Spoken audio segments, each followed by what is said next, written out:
بچوں کے جو دیگر حقوق ان میں حق بھی ہے کہ ان کو پراپر ویکسینیٹ بھی کروایا جائے.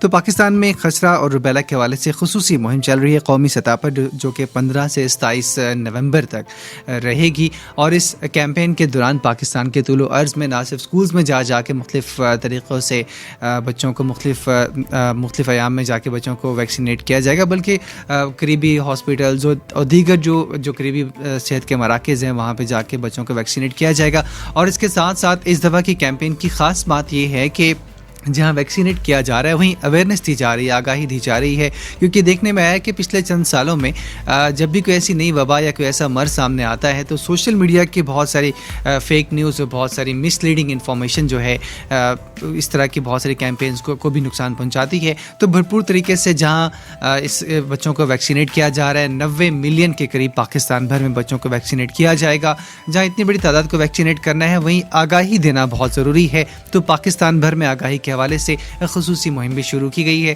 اسی حوالے سے گفتگو ہوگی. ہمارے ساتھ اسٹوڈیو میں ایکسپرٹ بھی تشریف لا چکے ہیں. ایک اندازے کے مطابق تقریباً 90 ملین کے قریب بچوں کو اس بھرپور کیمپین میں ویکسین لگائی جائے گی, اور اس طرح سے اس ٹارگٹ کو اچیو کرنے کے بعد یقیناً خاصی حد تک اس پہ کنٹرول پا لیا جائے گا. تو ہمیں اپنا کردار ادا کرنا ہے, اور جو مختلف ویکسینیشن لگائی جاتی ہیں بچپن میں بھی ویکسینز کی ایک بہت بڑی تعداد بچوں کو لگتی ہے. ڈاکٹر صاحب سے یہ بھی جانیں گے کہ کیا وہ کافی نہیں ہوتی. ہمارے ساتھ موجود ہیں ڈاکٹر محمد مدثر صاحب, NIH سے تشریف لائے ہیں اور نیفرولوجسٹ ہیں, اور اس کے ساتھ ساتھ انفیکشن ڈیزیز کے اسپیشلسٹ بھی ہیں. السلام علیکم, خوش آمدید ہیں آپ کو. وعلیکم السلام. ڈاکٹر صاحب, سب سے پہلے جاننا چاہوں گا کہ جو خسرہ اور روبیلا کی بہت بھرپور کیمپین کا آغاز کیا گیا اسلام آباد میں, پاکستان بھر میں ایک قومی سطح پر 15 سے 27 نومبر تک کی کیمپین چلائی جائے گی, اس کی اہمیت کیا, اس کی ضرورت کیوں محسوس کی گئی؟ First of all thank you so much کہ آپ نے مجھے موقع دیا کہ میں آن ایئر اپنے حاضرین کے ساتھ یہ کنفیوژن وغیرہ اس پلیٹ فارم کے ذریعے سے دور کر سکوں. دیکھیں, آج کل ایک ٹرینڈ تبدیل ہو گیا ہے, ٹھیک ہے, کہ جس طرح سے پہلے بچوں کو بخار ہوتا تھا تو عموماً یہ سمجھا جاتا تھا کہ صرف بخار ہے اور 2-3 دن میں ختم ہو جائے گا. اب جیسے کہ آپ نے دیکھا ہے کہ کورونا میں کس طرح سے ایک متعدی مرض ہے, کنٹیجیوس ڈیزیز ہے, کیسے اس نے پوری دنیا کو اپنی لپیٹ میں لے لیا تھا. پاکستان میں ایز کمپیئر ٹو جس طرح باقی ممالک ہیں, اس میں کیونکہ ہم زیادہ فوکس کر رہے تھے, یہ بات کسی سے ڈھکی چھپی نہیں ہے کہ ہم کورونا کے اوپر بہت زیادہ فوکس تھے. ٹھیک ہے, پچھلے 2 سالوں میں ہر بندہ فرنٹ لائن کے اوپر کام کر رہا تھا, ٹھیک ہے, ڈاکٹر سے لے کر ایک ڈرائیور تک. اس دوران جو کہ ہماری نارمل ویکسینیشن کمپین بھی تھی نا, وہ بھی متاثر ہوئی ہے. ہمارے بہت سے ایسے ڈیزیزز ہیں پاکستان میں جو نوٹیفائبل ڈیزیزز ہیں, ان کے اوپر جو پہلے سے کام ہو رہا تھا معمولات کے مطابق, تھوڑی سی ان سے ڈائیورجن توجہ ہٹ کے کووڈ کے اوپر لگی تھی, کیونکہ ایک پینڈیمک سچویشن تھی پاکستان میں, بہت زیادہ ایک کیوس آ رہا تھا. ہمارا ہیلتھ سسٹم اتنا اسٹرانگ نہیں تھا ایز کمپیئر ٹو اگر آپ دیکھیں USA کے مقابلے میں اور یورپین کنٹریز کے مقابلے میں. بل الحمدللہ کہ گورنمنٹ آف پاکستان نے جس طرح کی اسٹریٹجک ایک حکمت عملی اپنائی ہے, ٹھیک ہے, جس طرح انہوں نے کورونا کو کم کیا ہے, ٹھیک ہے, جس طرح سے باقی دنیا میں کم ہوا ہے. سو یہ تمام جتنے بھی حالات تھے نا, یہ کسی سے چھپے نہیں ہیں. اس دوران کیا ہوا ہے کہ آپ کی جتنی بھی انفیکشس ڈیزیزز ہیں, جیسے کہ TB ہو گئی ہے, جیسے کہ میزل ہو گیا, جیسے کہ روبیلا ہو گیا, یہاں پر ان بیماریوں نے سر اٹھانا شروع کر دیا. اور ایک ایمرجنسی سچویشن میں یقیناً یہ چیزیں اگنور بھی ہوئی اور اس پر فوکس کیا جا رہا ہے. بالکل ایگزیکٹلی. آپ اگر ایک نارمل پیشنٹ بھی اگر صرف کھانسی کے ساتھ بھی جاتا تھا تو سب سے پہلے ہماری جو انسٹرکشن ہوتی تھی کہ ہم پیشنٹ کو پہلے کووڈ ٹیسٹ کراتے تھے, ٹھیک ہے. تو اس لحاظ سے گورنمنٹ نے یہ بڑی ضرورت محسوس کی ہے کہ انہوں نے یہ کمپین میزل ممز اور روبیلا کی طرف چلائی ہوئی ہے. تو دیٹس وائی اس کی امپورٹنس ہے. میں آگے آپ کو فردر بتاؤں گا کہ سب سے پہلے اگر ہم اس کی امپورٹنس کے بعد دیکھیں تو اس کی کیا واضح علامات ہیں عام طور پہ جو دیکھی جاتی ہیں, جن سے آئیڈینٹیفائی کیا جاتا ہے کہ خسرہ اور روبیلا جو اس بچے کو ہو چکا ہے؟ تھینک یو سو مچ. دیکھیں, جن کے سائن اور سمٹم کی آپ بات کر رہے ہیں نا, یعنی کہ کیا کیا علامات ہوتی ہے, اس دونوں ڈیزیز کی علیحدہ علیحدہ علامات ہوتی ہیں, ٹھیک ہے. تو سب سے پہلے تو میں بتاؤں گا آپ کو کہ روبیلا کی کیا علامات ہوتی ہیں. روبیلا جس کو ہم اردو میں بھی روبیلا کہتے ہیں یا خسرہ کاذب کہتے ہیں, ٹھیک ہے.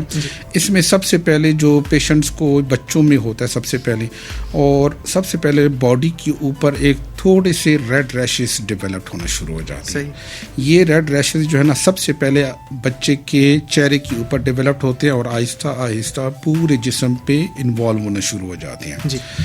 یہ ریشز جب 5 دن مکمل ہو جاتی ہیں, اس ریشز کے بعد بچے کو بخار ہونے لگتا ہے, ٹھیک ہے.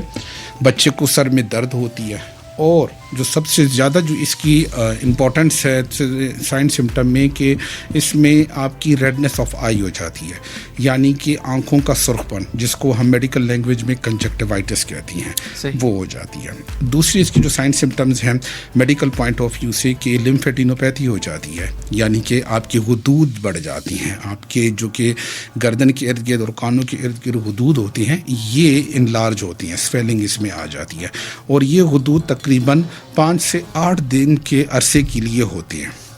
ریشز کے بارے میں مزید بتانا چاہوں گا کہ ریشز جو ہے نا یہ تقریباً جب پیشنٹس بیمار ہو جاتا ہے تو ودن 3 to 4 days میں یہ ریشز سبسائڈ ہو جاتی ہیں. صحیح, ٹھیک ہے.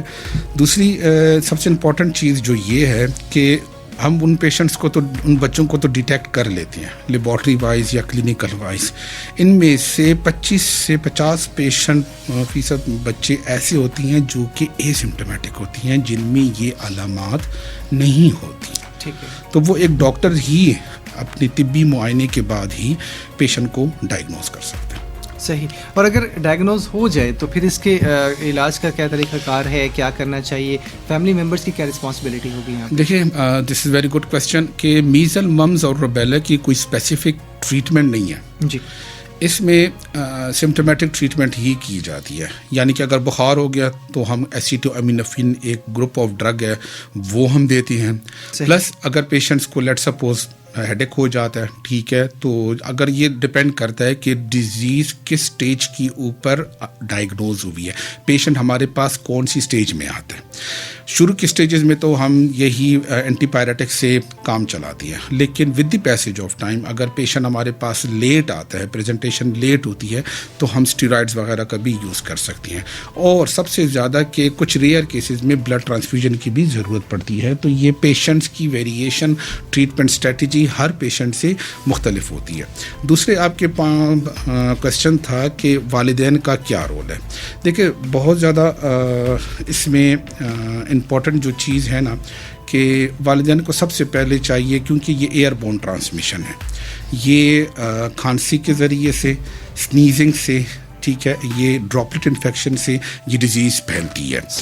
جو بچہ جہاں پہ بیٹھا ہوتا ہے تو اگر لیٹ سپوز کوئی پریگننٹ لیڈی آ جاتی ہے, جس جو ہائر رسک گروپ ہے میں آپ کو بتاؤں گا, ٹھیک ہے, اگر وہ اسی سرفیسز کے اوپر ہاتھ لگا لیتی ہے یا کوئی بچہ آ کے لگا لیتا ہے جس کا قوت مدافعت آلریڈی بہت کم ہوتا ہے, ٹھیک ہے, تو وہ وائرس ایز اے فومائڈل ٹرانسمیشن ہوتی ہے اور وہ ایک صحت مند بندے کو بھی خراب کر سکتا ہے.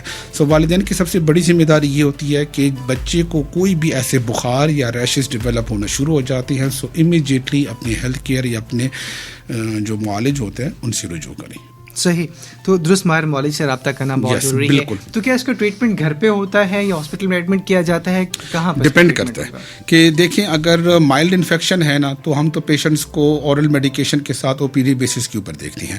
لیکن اگر پیشنٹ کا فیور ٹوٹ نہیں رہا, ٹھیک ہے, جیسے میں نے آپ کو بتایا کہ پیشنٹ کو کنجکٹیوائٹس ہو جاتے ہیں, آنکھوں میں سرخی آ جاتی ہے, لمف نوڈ ڈیولپ ہونا شروع ہو جاتی ہیں, ٹھیک ہے, کفنگ بہت زیادہ ہوتی ہے. جی ڈاکٹر صاحب, وقت کی بھی قلت ہے, ہمیں یہ بھی جاننا ہے کہ بتائیے گا کہ اس وقت کیا انتظامات کیے گئے. اسلام آباد بھر میں ایک بہت بڑی کیمپین کا آغاز کیا گیا ہے اور آپ بھی یقیناً اس تمام تر معاملے میں شامل ہیں, تو اس کیمپین میں کیا ٹارگیٹس اچیو کیے جائیں گے, کتنے بچوں کو ویکسین لگائی جائے گی؟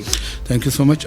جو حکومت پاکستان کو یہ کریڈٹ جاتا ہے کہ تقریباً 90 ملین چلڈرن کو انہوں نے ویکسینیٹ کرنے کے لیے ایک پروگرام کا آغاز کیا.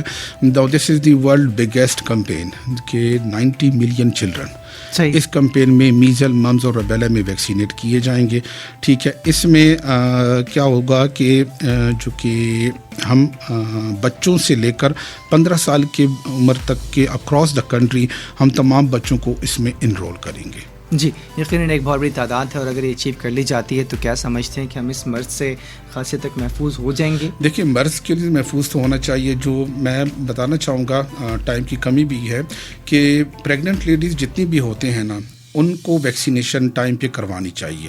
جو کہ روبیلا کا جو ویکسین ہے اور جو میزلس کی ویکسین ہے، کہ pregnant lady they are more prone to develop this rubella and measles infection. ٹھیک ہے.